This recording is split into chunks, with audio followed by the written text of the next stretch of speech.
En 2001, ma femme et moi cherchions une garderie pour la cadette de nos enfants, Blanche, qui avait 2 ans et demi à l'époque. Après des mois d'attente sur la liste d'un CPE, la direction nous téléphone. Toujours pas de place chez nous. Que diriez-vous d'une garderie en milieu familial? Voici le numéro. Demandez Karima. J'appelle Karima. Nous voulons d'abord la rencontrer et visiter les lieux. Le lendemain, ma femme, ma fille Blanche et moi, nous sommes à sa porte. Je sonne, on ouvre. Une femme apparaît, dont les vêtements ne laissent voir que le visage et les mains. Et j'ai un mouvement de recul intérieur, un hijab, des pratiquants. Confier à ces gens-là une part de l'éducation de notre enfant, une fille. Je me pique d'être plutôt dépourvu de préjugés ethniques, mais là, mon seuil de tolérance est atteint. De l'islam, j'ai peu d'expérience. Or, la lecture de quelques sermons peu édifiants de l'ayatollah Khomeini, qui m'avait déjà stupéfié à une époque où, exilé à Paris, son islam progressiste était la coqueluche de la gauche intellectuelle européenne. Face à Karima, me reviennent aussi à l'esprit des rencontres pénibles avec des intégristes en Malaisie. J'en avais eu de plus heureuses avec d'autres musulmans malais, mais les mauvaises, même rares, laissent plus de traces.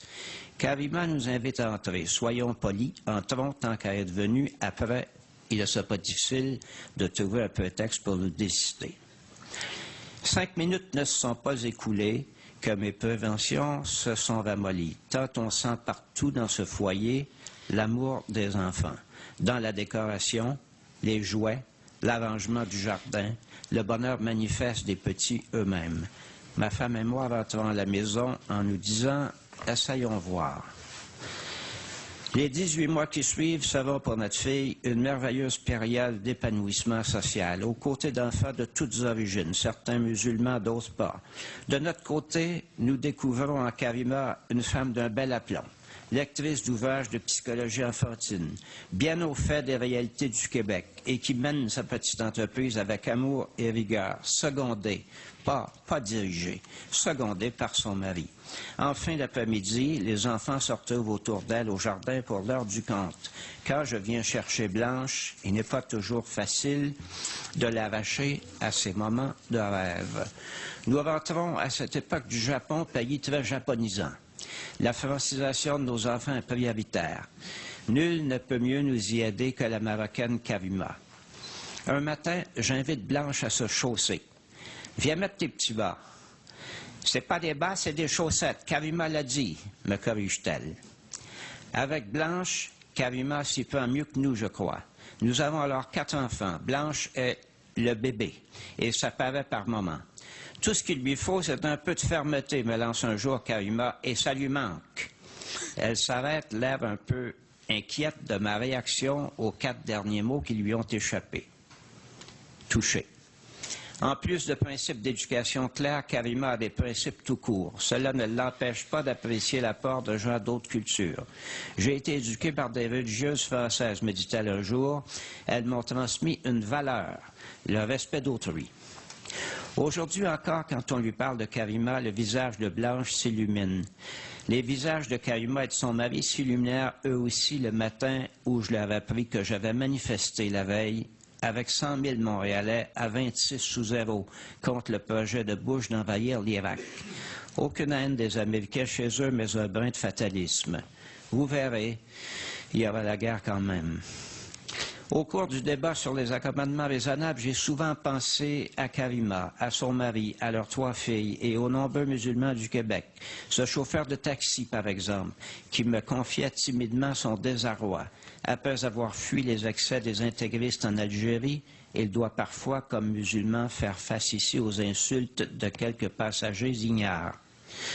Nous sommes tous susceptibles d'avoir peur de l'inconnu. Comme cette femme musulmane qui a été discrètement malade au moment de partir à la rencontre des gens d'Hérouville. Du si bon monde pourtant, j'en doute pas. Ma femme et moi aussi, nous étions inquiets la première fois que Karima nous est apparue dans l'embrasure de sa porte. Le 11 septembre 2001 a eu son effet. Mais pensons-y bien, Et il y a 150 000 musulmans au Québec. S'ils étaient tous des poseurs de bombes ou des lapideurs de femmes adultères, si même 1 sur 1000 l'était, n'aurions-nous pas infiniment plus de problèmes que ce n'est le cas? Naturel donc est la peur de l'inconnu, mais trop naturel aussi la tentation de l'exploiter, sans penser aux conséquences, pour vendre de la copie, augmenter sa cote d'écoute, engranger un vote vite, comme on dit parfois de certains entrepreneurs qui veulent faire une pièce vite. On pensait que la liberté de croire comme celle de ne pas croire et de pratiquer ou pas, selon sa conscience, à condition de respecter aussi la liberté des autres, faisait partie des conquêtes de notre civilisation.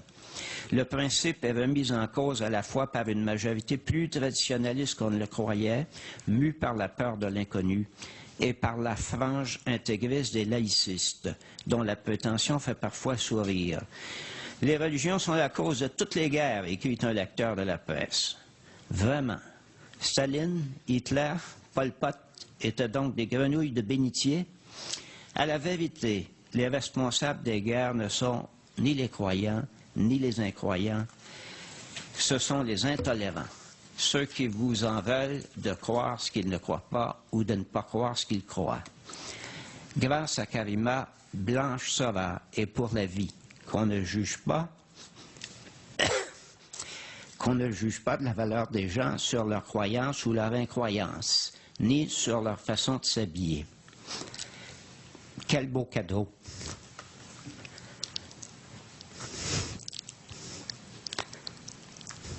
Quel beau cadeau que cette rencontre avec Karima.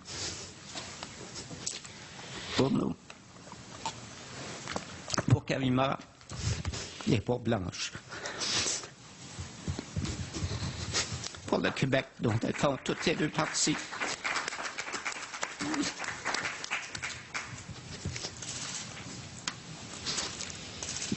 Et pour notre planète toujours plus petite. Merci. Merci, M. Dorion.